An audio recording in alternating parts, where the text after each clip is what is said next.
আসসালামু আলাইকুম বন্ধুরা, চলে আসলাম দেশীয় মাছ নিয়ে। তো এখন পুকুরে যারা চাষ করে এক কথায় তাদের মৌসুমি বলা যায়, কারণ চাঁদপুর, নোয়াখালী, বরিশাল, ভোলা এই জেলাগুলোর দিকে কিন্তু এখন নদীতে অভিযান চলে। নদীতে অভিযান থাকায় পুকুরের মাছের চাহিদা এখন খুব বেশি। পুকুরে যারা চাষ করে তাদের মাছের চাহিদা অনেক বেশি, এই তারা পিকআপে করে এক এক বাজারে বাজারে নিয়ে যায় বিক্রি করার জন্য। এই যে দেখুন, এইখানে নিয়ে আসছে এই বাজারে, এইখানে মাছগুলো আলাদা আলাদা করে আড়তদের দিকে নিয়ে যাচ্ছে এবং আলাদা আলাদা করে আড়তে বিক্রি করবে। তো এখানে অভিযান থাকার কারণে আগে তেলাপিয়া মাছ 165 টাকার বিক্রি হতো কেজি, তো এখন অভিযান থাকায় এই মাছগুলা বিক্রি হচ্ছে 185 টাকা। আর ক্রেতার কাছে পৌঁছায় 200 টাকা, 210 টাকা, 220 টাকা।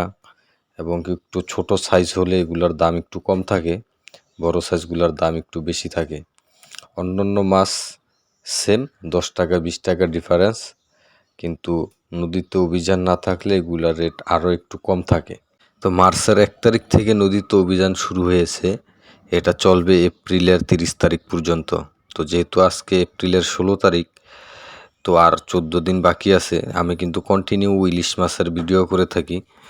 এখন আড়তগুলা বন্ধ থাকায় ইলিশ মাছের ভিডিও করতে পারতেছি না, কারণ জেলেরা নদীতে যাচ্ছে না এবং ইলিশ মাছও ধরতেছে না।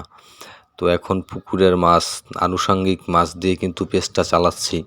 তো ইনশাল্লাহ আর 14 দিন পরে কন্টিনিউ নদীর মাছ, ইলিশ মাছ, তারপরে নদীর বড় বড় মাছগুলা, এগুলার ভিডিও চলে আসবে ইনশাল্লাহ। ততক্ষণ পর্যন্ত ধৈর্য ধরে ইনশাল্লাহ আমার পরিবারের পাশে থাকবেন সব সময়। আর আপনাদের এলাকায় কি অবস্থা, কীরকম, কমেন্ট বক্সে অবশ্যই জানাবেন। দেখেন, দেশীয় পুকুরের মাছ এগুলাই আড়তে নিয়ে আসছে বিক্রি করার জন্য। আসলে অভিযান থাকায় এদিকের মানুষ এখন খুব প্রবলেমেই আছে, সবসময় পুকুরের মাছ দিয়েই চলতে হয়। এখন কিন্তু আর নদীর মাছ পাওয়া যায় না, খুব কম পাওয়া যায়।